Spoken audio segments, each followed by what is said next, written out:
62% of shoppers look for the natural label, believing it means no artificial ingredients, chemicals, pesticides, or GMOs. But in fact, there is no universal definition or regulation for the word natural.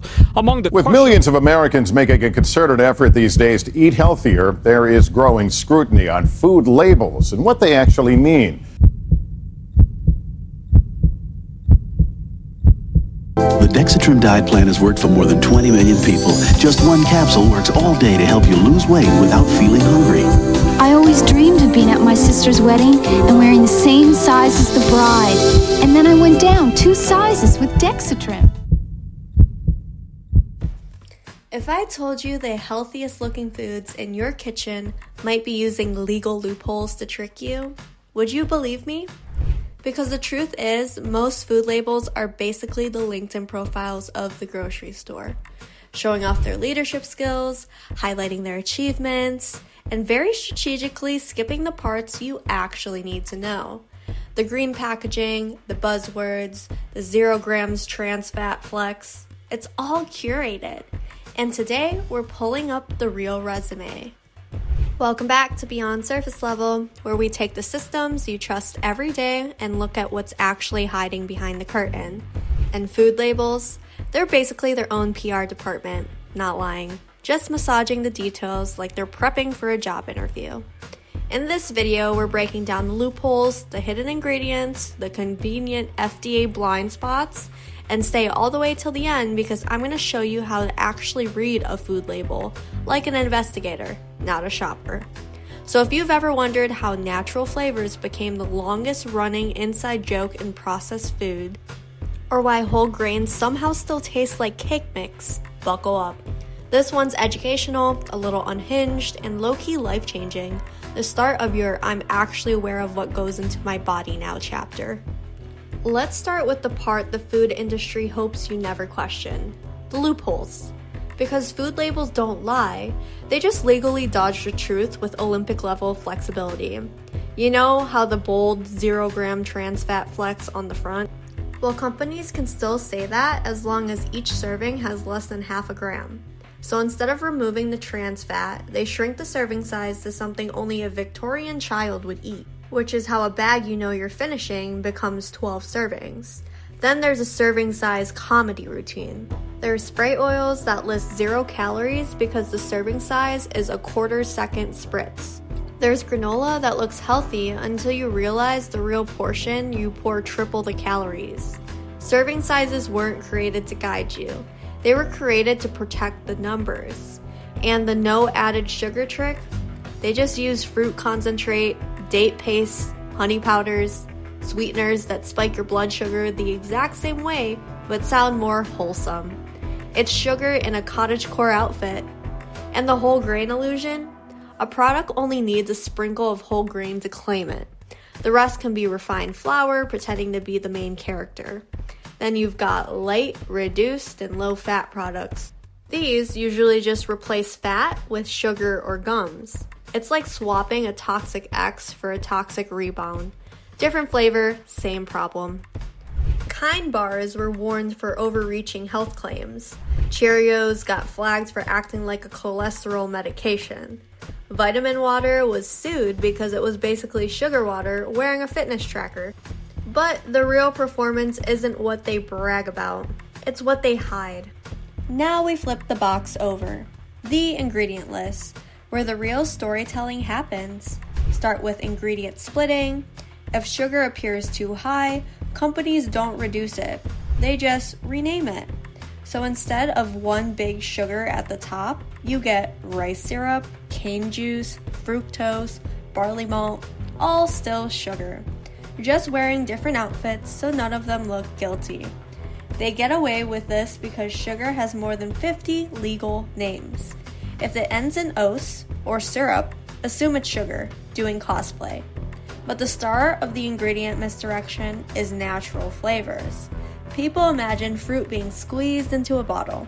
In reality, natural flavors is a legal umbrella term that can include carriers of solvents, preservatives, and extraction chemicals, none of which have to be listed individually. And here's the part nobody expects. Coconut flavor doesn't even come from coconuts at all. It's usually created through chemical reactions between alcohols and acids that mimic that creamy tropical smell. So your coconut yogurt might be giving beach vibes with zero coconuts involved. Then there's the proprietary blend, which is the nutritional version of someone saying, "I'll explain later," and then ghosting you. It hides the actual amounts of ingredients so the expensive stuff can be sprinkled like glitter, while the cheap fillers run the show. And while other countries ban or restrict certain dyes and additives, the US takes a very chill, we'll get to it eventually approach. Red 40, allowed. Titanium dioxide, allowed. Potassium bromate, allowed. To be fair, the FDA has announced plans to phase out several synthetic dyes, and many brands are voluntarily removing Red 40, but it's still legal as of right now. Which it's really giving, we saw the science, we just don't feel like dealing with it right now. And here's the kicker. Many processing chemicals, bleaching agents, and solvents don't have to be listed at all. They're classified as processing aids, which is industry language for you don't need to know that right now. When a label feels incomplete, it probably is. Here's the part that most people don't realize. The FDA doesn't oversee every label before it hits the shelves. Companies are trusted to follow the rules on their own. If something's wrong, someone eventually catches it. It's not strict supervision.